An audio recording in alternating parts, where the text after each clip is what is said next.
Fala, mestres! Bem-vindo ao canal Mestre QA. Eu vou falar hoje sobre uma das técnicas caixa preta de criação de casos de teste, que é a tabela de decisão.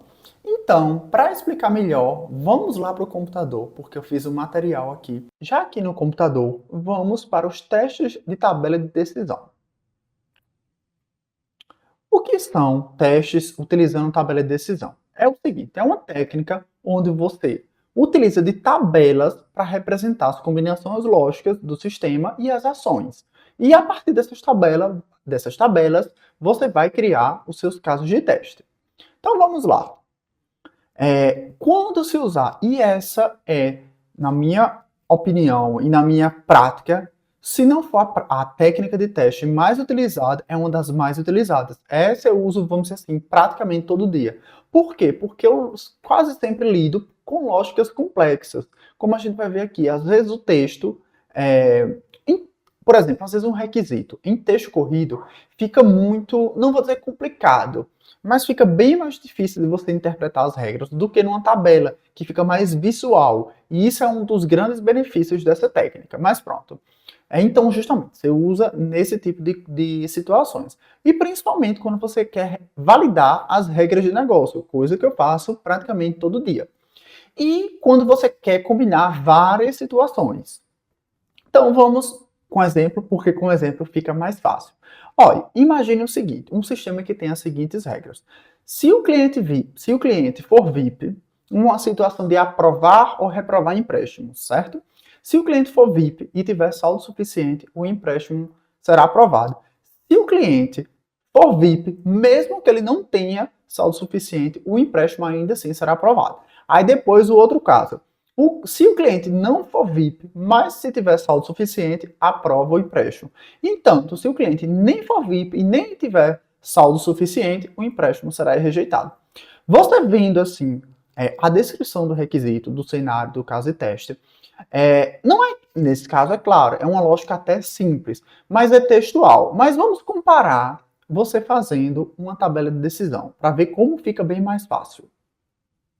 Olha só, você tem aqui, ó. Primeiro, você tem 4 regras. Você vai dividir essas regras, no caso, pelos tipos de cliente, pelo saldo suficiente e pela ação. Ou seja, você já batendo o olho, você já identifica já muito mais fácil as regras e assim você pode criar os seus casos de testes baseado para você testar, no caso, esses 4 cenários aqui. O cliente sendo VIP, o saldo sendo suficiente e, no caso, a ação de aprovar ou rejeitar o empréstimo. Então, vamos lá para mais outro exemplo. Olha só, agora, imagine uma loja online que ela tem algumas condições para oferecer frete grátis. E as condições são, ou o membro é premium, ou a compra é superior a R$200. Então vamos lá. Como é que você começa a montar essa tabela de decisão? Você começa primeiro escrevendo as condições. Quais são as condições? Primeiro, você vai ter que analisar se o cliente é premium, nesse caso, sim ou não. E depois você vai ter que analisar o valor da compra, sim ou não. E quais são as ações? Ou você vai conceder o frete grátis, ou você vai cobrar o frete, certo? Uma vez que você já tem isso mais ou menos desenhado, você já pode começar a escrever a tabela de decisão. Que como é que vai ser desse caso? Ó, membro premium, você primeiro vai testar as duas condições do membro premium e compra maior de 200. Nesse caso vai ser frete grátis. Depois, membro premium, mesmo assim compra menor do que 200, frete grátis porque é membro premium. Depois, membro premium, mais compra maior do que R$200, então continua frete grátis. Mas a pessoa nem é membro premium e nem tem a compra maior que R$200, então vai ter que cobrar o frete. Outro exemplo para a gente fechar essa sessão aqui de tabela de decisão. Uma empresa desenvolveu um sistema de cálculo de bônus para os seus funcionários, baseado nas seguintes regras. Ou seja, olha, as regras aqui já estão inclusive maior.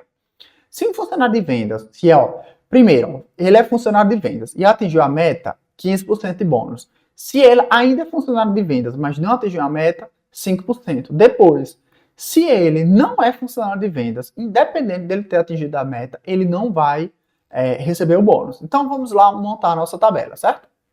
Aliás, na verdade a questão é o seguinte, construa com base nessas regras, construa uma tabela de decisão que represente todas as combinações. Quais seriam, aí deu ok, você construiu, certo? Depois, a pergunta é, quais seriam os 4 casos de testes que poderiam ser gerados a partir dessa tabela?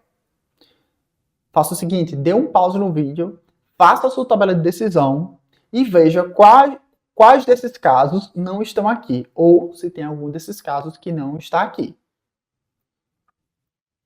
Pronto. A alternativa é a D, porque olha, todas as respostas aqui, que seria meta atingida, funcionário de 15%, funcionário de vendas e bônus de 15%, meta não atingida pelo funcionário de vendas, mais os 5% de bônus, depois meta atingida, mais funcionário de outro departamento, 0% de bônus. E aqui é como eu coloquei, para você resolver essa questão, a gente tem que primeiro construir a tabela de decisão. E a tabela de decisão construída foi essa. Primeiro, você vai testar os casos com o funcionário de vendas, no caso, se ele for funcionário de vendas e tiver a meta atingida, 15%. Se ele é funcionário de vendas, mas não atingiu a meta, 5%. E aí, os casos que ele não é funcionário de vendas, independente dele ter atingido a meta ou não, ele não vai receber bônus. Então é isso sobre tabela de decisão. Se você gostou, deixe seu like. Se você ainda tem alguma dúvida, escreva nos comentários e se inscreva também no canal. Até a próxima!